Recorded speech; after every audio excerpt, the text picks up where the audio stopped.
Hi everyone, welcome back to another video. Today I am going to show in this video how to fix HDMI ports not working on your laptop. So before going to start the video, if you are not subscribed my channel, please subscribe. So let's start the video. Guys, if your HDMI port is not working on your laptop, if you are using Windows 10 or 11, then I will show you how to fix this issue.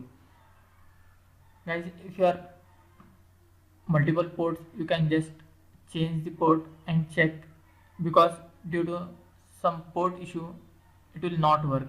You can just connect it to alternate port and check, or you can just on off your TV once or twice, or just connect your cable to the laptop and restart your laptop.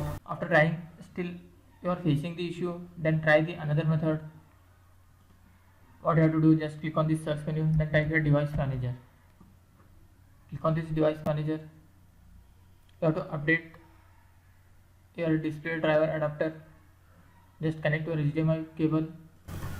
Click on this device manager and open this display adapter. Double click on that. Here you will find your display drivers. Right click on that. Click on update driver. Click on browse my computer for the drivers. Then click on this let me pick from a list of available drivers on my computer. Select your driver.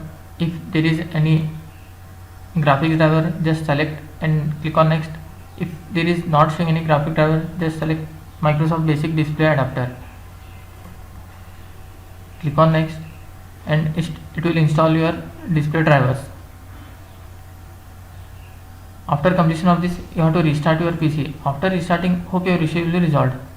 That's it guys. So this way you can fix laptop HDMI port not working. Thanks for watching. Hope if you like this video, please like, share and don't forget to subscribe.